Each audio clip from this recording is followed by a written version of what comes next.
गंगा को स्वर्ग से धरती पर लाने वाले परम प्रतापी राजा भगीरथ, जिनके नाम पर आज भी दुनिया अटूट परिश्रम को भगीरथ प्रयास कहती है। लेकिन क्या आप जानते हैं कि इतिहास का रुख बदल देने वाले इस महान राजा का जन्म कैसे हुआ था? आज का आधुनिक विज्ञान क्लोनिंग, IVF और जेनेटिक्स की बातें करता है, लेकिन आज से हजारों साल पहले हमारे प्राचीन पुराणों में एक ऐसी घटना दर्ज की गई जो विज्ञान की हर थ्योरी को फेल कर देती है। एक ऐसा बच्चा जिसका कोई जैविक पिता नहीं था, एक ऐसा राजा जिसने 2 माताओं के गर्भ से जन्म लिया था। जी हाँ, आपने बिल्कुल सही सुना, 2 सगी माताएं और 0 पुरुष अंश। आखिर प्राचीन काल का वो कौन सा गुप्त विज्ञान था और क्यों भगवान शिव को खुद इस अनोखे जन्म की पटकथा लिखनी पड़ी? अगले 6 मिनट में आप भारत के इतिहास के उस पन्ने को पलटने वाले हैं जिसे सदियों से छुपा कर रखा गया। ये कहानी शुरू होती है सूर्यवंश से, उसी इक्ष्वाकु वंश से जिसमें आगे चलकर स्वयं भगवान श्री राम का जन्म होने वाला था। राजा सगर के 60,000 पुत्रों के भस्म होने के बाद उनके वंश को आगे बढ़ाने की जिम्मेदारी आई राजा दिलीप पर। राजा दिलीप एक न्यायप्रिय और शक्तिशाली राजा थे, लेकिन उनके जीवन में एक सबसे बड़ा दुख था, उनकी कोई संतान नहीं थी। राजा दिलीप ने संतान प्राप्ति के लिए हर संभव यज्ञ किए, देवताओं की आराधना की, लेकिन भाग्य को कुछ और ही मंजूर था। एक भयंकर बीमारी के कारण राजा दिलीप अचानक मृत्यु की गोद में सो गए। राजा की मृत्यु के बाद पूरी अयोध्या में हाहाकार मच गया।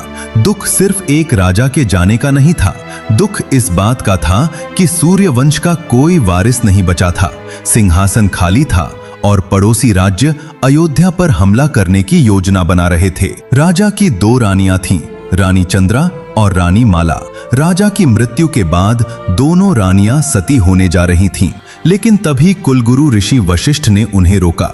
ऋषि जानते थे कि अगर ये दोनों रानियां भी चली गईं तो सूर्यवंश का नामो निशान इस धरती से मिट जाएगा। लेकिन बिना पुरुष के, बिना राजा के वंश आगे कैसे बढ़ेगा?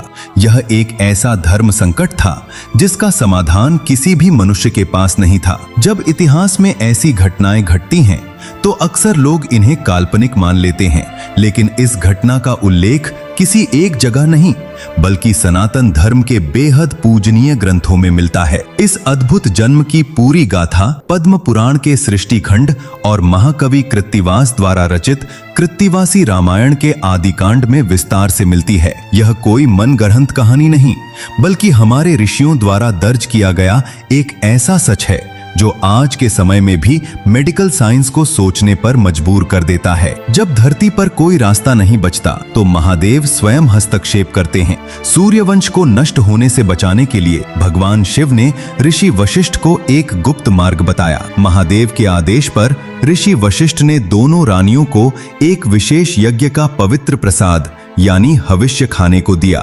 यह कोई साधारण प्रसाद नहीं था, यह महादेव की दिव्य ऊर्जा से अभिमंत्रित था। महादेव की माया से दोनों रानियों के मन में एक दूसरे के प्रति गहरा प्रेम उमड़ पड़ा। बिना किसी पुरुष के स्पर्श के, सिर्फ उस दिव्य प्रसाद के प्रभाव और दोनों रानियों के आपसी आत्मिक मिलन से रानी चंद्रा के गर्भ में एक शिशु ने आकार लेना शुरू कर दिया। पूरी अयोध्या बेसब्री से इस चमत्कार का इंतजार कर रही थी और 9 महीने बाद वह दिन आ ही गया। लेकिन जैसे ही बच्चे का जन्म हुआ, पूरे महल में सन्नाटा पसर गया। खुशियों की जगह एक अजीब सा सस्पेंस छा गया, क्योंकि जो बच्चा पैदा हुआ था वह कोई सामान्य शिशु नहीं था।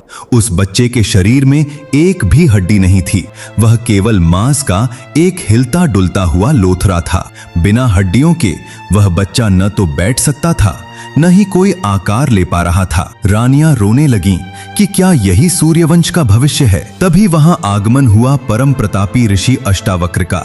ऋषि अष्टावक्र का अपना शरीर भी 8 जगहों से टेढ़ा था।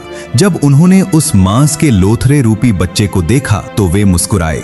उन्होंने अपनी दिव्य शक्तियों से उस बच्चे को छुआ और उसे आशीर्वाद दिया। चमत्कारिक रूप से ऋषि के छूते ही उस बच्चे के शरीर के अंदर मजबूत हड्डियां विकसित होने लगीं। वह मांस का लोथरा पल भर में एक बेहद खूबसूरत और शक्तिशाली राजकुमार में बदल गया।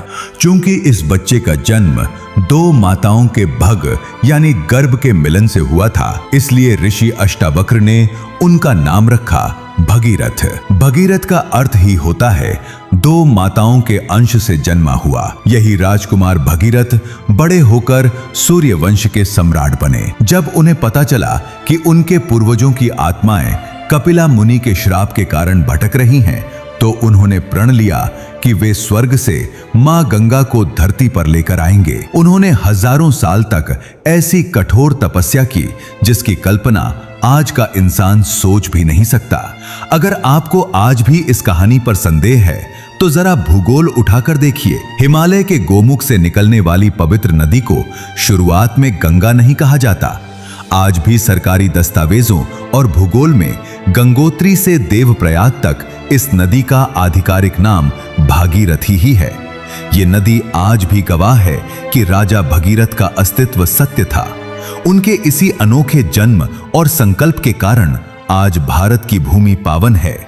हमारे प्राचीन ग्रंथ कहानियों की किताबें नहीं हैं, वे उस विज्ञान और इतिहास के दस्तावेज हैं जिसे समझने में आधुनिक दुनिया को अभी सदियों का समय लगेगा। 2 माताओं के त्याग और महादेव की कृपा से जन्मे राजा भगीरथ की यह अमर कहानी आपको कैसी लगी, हमें कमेंट सेक्शन में जरूर बताएं।